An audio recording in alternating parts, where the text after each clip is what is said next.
What's up, Broncos country? Get your heart ready, because what happened Sunday night was absolutely breathtaking. Overtime victory, drama until the last second, plays you won't believe actually happened. And look, not everything was perfect, but at the end of the day, we're sitting at 10 wins and only 2 losses. That's right, family. The Denver Broncos are flying high and showing the entire league that we came to compete for real. But hold on, because this game had everything. There was an unlikely hero. There was a mistake that almost cost us dearly. There was an established player failing, and there was a young guy shining when we needed him most. You want to know who saved the game, who almost gave everything away, and most importantly, who's carrying this team on their back toward the playoffs. So stick with me until the end, because we're going to break down every detail of this hard-fought victory against the Commanders. And I guarantee you're going to be surprised by some revelations we're bringing here. There was a player you never imagined could play like that, and there was a star who was far from shining. Let's start with our MVPs of the night. And look, the offensive choice is going to surprise you. It wasn't Bo Nix, it wasn't Courtland Sutton, it was our offensive line giant, Garrett Balls. That's right. The veteran who protects the left side like a true concrete wall. And look, the Commanders came at us with everything trying to pressure our boy Bo Nix. But Bolles was on another level. The guy allowed just a single pressure during the entire game. 1. While the opposing front line tried everything to take down our quarterback, Bolles was there, firm, solid, showing why he's one of the pillars of this franchise. Of course, it wasn't perfect. There were some moments in the running game where things didn't go as planned, some plays that could have been better. But overall, the man delivered a dominant performance when we needed it. And in a tight game like this, having a tackle who holds it down makes all the difference between victory and defeat. On defense, our MVP was Jaquan McMillian.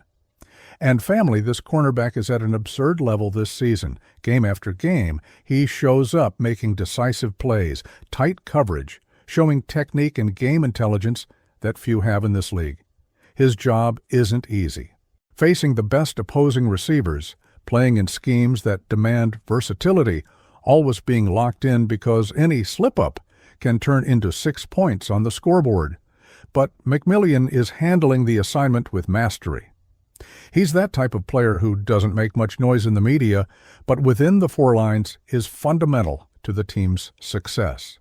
Now let's talk about our field general, Bo Nix. And look, it was a roller coaster of emotions with him in this game. There were brilliant moments. There were mistakes that made us hold our breath. But in the end, he led the team to another victory. The interception he threw was terrible. There's no sugarcoating it. The kid stared down the receiver, completely telegraphed the play, and the Commanders' defender simply read it like an open book. Rookie mistake? Maybe. But remember, he's a rookie commanding a team that's fighting for the playoffs. But then, family, that's where Bo Nix's winning mentality shows up. After that ugly mistake, he could have been shaken, could have entered that negative spiral that brings down many young quarterbacks. But no, the kid kept his head up and came back firing. And that touchdown he threw? My friend, that pass might have been the best of his entire season, maybe the best of his career. The precision, the timing, the courage to release the ball into an extremely tight window. It was pure artwork. It was the type of play that shows that, yes, we have a franchise quarterback in our hands. Now hold on to this information because you're going to be surprised. Know who was one of the offensive highlights? Adam Trautman. Yes, the tight end who had been somewhat missing during much of the season showed up big in this game. His blocking was sensational. Play after play, Trautman was opening lanes, holding defenders, doing the dirty work that doesn't show up in the stats, but is essential to offensive success. And it wasn't just blocking either. As a receiver, he showed up in crucial moments. There was a drop there that wasn't great, that's true. But all 3 receptions he made extended important drives. You know that difficult 3rd down where you need someone reliable? Trautman was there. That moment where you need to move the chains to keep the offense alive? He delivered. And family, where was this version of Trautman hiding during the season? Because if he can maintain this consistency, our offense becomes even more dangerous. Having a tight end who can block and receive opens up a huge range of possibilities for the offensive coordinator to work with. Speaking of revelations, Dondrea Tillman is proving to be an absolute bargain. The guy has played exceptionally whenever called upon. At the beginning of the season, many people had doubts about him. Can he handle the pressure? Can he produce when called? All those questions were answered with a resounding yes. Tillman not only handles the pressure but thrives in it. He's been growing game after game, developing his repertoire, showing he can be that third pass rusher every team needs. With the injuries we've had on the defensive line during the season, having someone like Tillman who can come in and not let the level drop is pure gold. He generates pressure on the opposing quarterback, plays disciplined, doesn't make silly mistakes. He's the type of player every coach loves to have on the roster. Riley Moss deserves a special paragraph here. The cornerback had a spectacular game, was covered on basically every play, breaking up passes, frustrating receivers. If it weren't for that colossal mistake at the end of the game, he would easily be the highest-graded player on the entire team. Those boxing gloves the Broncos started using? With Moss, there wasn't a single penalty, and look, he was playing aggressive the entire game. Impeccable physicality, perfect timing, showing why he was chosen to wear orange and blue. The touchdown he allowed? Perfect coverage. Seriously, it was that type of situation where the defender did everything right, but the receiver made an absurd reception. Treylon Burks simply elevated his game and made a spectacular play. There's nothing you can do in those moments, just give props and move on to the next one. So Broncos country, are you seeing how much talent is on this roster? But hold on, because there's still much more. Luke Wattenberg just signed a contract extension days before the game. And what was his response? The best game of his career. That's winning mentality, that's commitment to the franchise. Of course it wasn't perfect. There were some problems against the Commanders' running game. But when you look at the big picture, Wattenberg was solid at the center of the offensive line. In pass protection then, he was impeccable. 0 pressures allowed on his responsibility. 0. Having a reliable center is fundamental. He's the one who identifies defenses, makes necessary adjustments, communicates with the rest of the line. And Wattenberg showed he's ready to be the anchor of this offensive line for many years. Alex Singleton, my friend, this guy is a warrior. After everything he's been through, the adversities he's faced, simply getting on the field would already be a victory. But he not only got in, but played at an extremely high level. Singleton's toughness has never been questioned. The guy is rock solid, plays with heart, never gives up, and in terms of pure performance, he had an extremely positive impact on defense, reading plays, fundamental tackles, presence on the field. Everything you want from a linebacker was there. Nolan Ingram started poorly, we're not going to lie. Some drops right at the beginning that made us worried. But the tight end didn't give up, didn't let his head drop. He kept working, kept running his routes, kept being an option for Bo Nix. And when the game got tight, when we desperately needed someone to step up, Ingram appeared. He made crucial receptions at the end of the game, showed the sure hands we expected when he was signed. We finally saw that player we imagined when he signed with the Broncos. If you're true Broncos country and you're enjoying this detailed content, subscribe to the channel. Hit the bell, because every game has complete analysis like this. No fluff, just quality content for the family. And share this video with that friend who bleeds orange and blue just like you.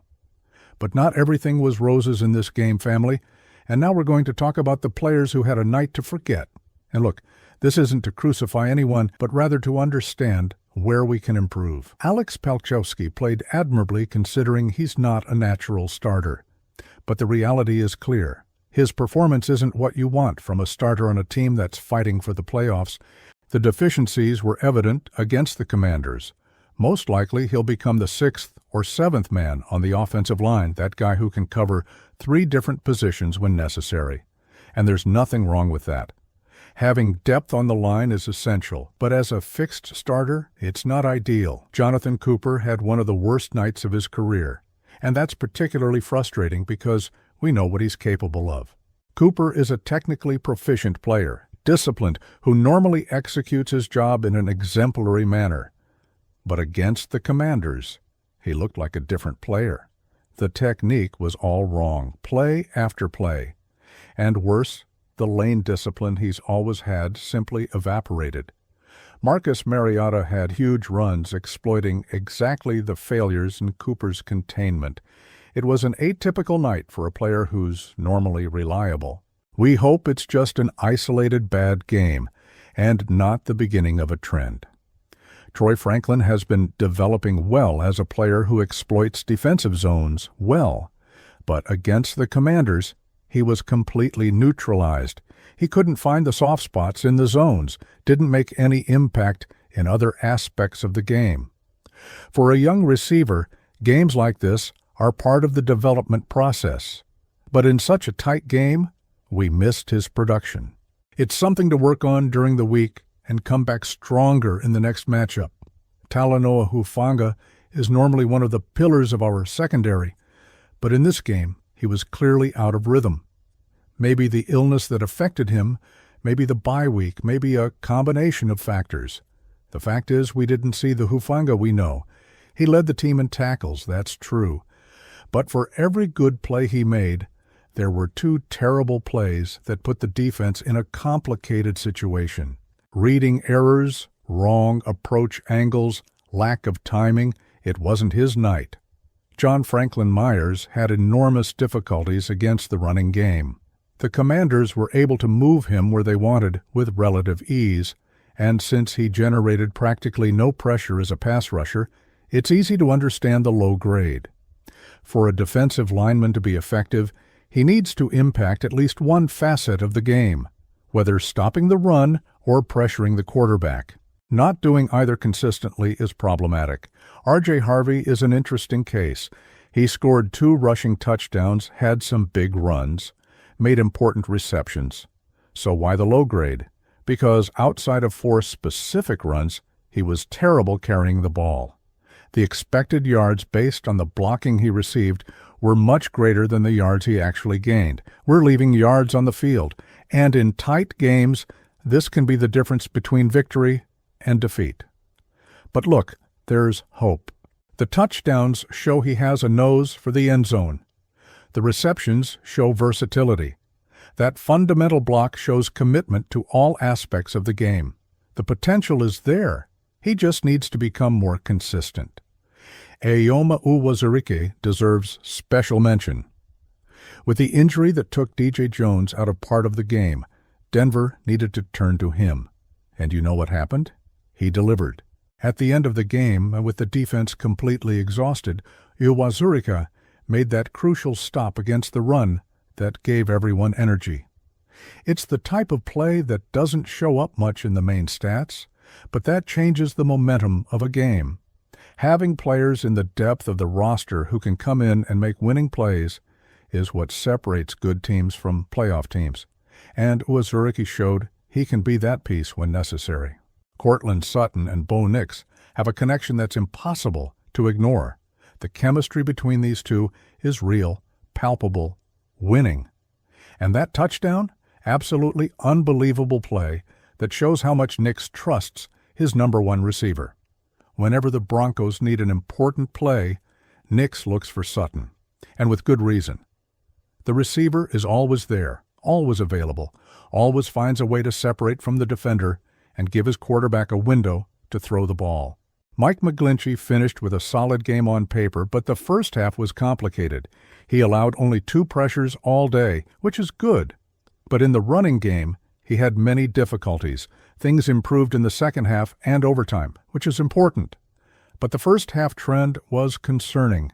It's something to monitor in the next games, because we can't have our right tackle regressing at this crucial moment of the season. Zach Allen was practically eliminated from the game. The Commanders' offensive line simply dominated the line of scrimmage and neutralized any impact he could have had. Yes, he got 3 pressures including a quarterback hit that resulted in an interception. But besides that, few positive things. And look, Broncos country, that's how the league works. No player is going to have perfect games every week. No team is going to have dominant performances in all aspects of the game. What matters is finding ways to win, even when not everything is perfect. And that's exactly what we did against the Commanders. We won a tight game, in overtime, on the road, in prime time, with the whole world watching. We showed character. We showed resilience. We showed we're a true playoff team. 10 wins, family. 10 wins in 12 games. We're in an incredible position not only to guarantee the playoffs, but to fight for the division. The moment is ours. The momentum is on our side, and confidence is sky high. Of course, there's still work to do. The flaws that appeared in this game need to be corrected. The players who had bad nights need to return to form. Consistency needs to improve in some aspects. But they're solvable problems. They're issues that can be worked on. The important thing is that when the game was on the line, when everything could have fallen apart, our guys found a way to make the necessary plays to win. That's championship mentality. That's what special teams do. Bo Nix is growing every week. Seeing a rookie quarterback command crucial drives at the end of the game, in overtime, without being fazed by the pressure, is extremely encouraging. Yes, he still makes rookie mistakes. Yes, there's still much to develop.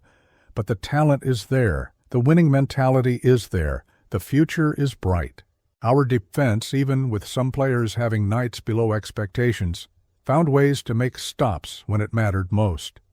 Forced turnovers at crucial moments, held when they needed to hold, gave the offense chances to win the game. The offensive line, aside from some specific problems, protected our quarterback well. In a game where the Commanders came with constant pressure, allowing relatively few pressures is huge credit. And in the running game, despite inconsistencies, we had moments where we dominated the line of scrimmage. Special teams weren't discussed much in this game, which is generally a good sign. They did their job efficiently, without costly errors, without giving ammunition to the opponent. And now, with this 10th victory in our pocket, we enter the final stretch of the regular season with everything in our favor. Every game from here on out has massive implications for playoff seeding. Every victory brings us closer to guaranteeing not just a spot, but potentially home field advantage.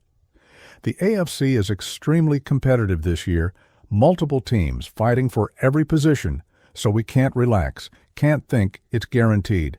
We need to maintain focus, maintain intensity, continue improving every week. The next opponents will study this game against the Commanders. They'll see the flaws we had. They'll try to exploit the same weaknesses. Our job is to correct these flaws before someone can capitalize on them more devastatingly. But we trust the coaching staff. We trust the players. We trust the process that's being built. And most importantly, we trust that this team has what it takes to go far this year. The journey isn't over yet. We still have crucial games ahead. We're still going to face adversity. There will still be tight games, tense moments, situations where everything can unravel.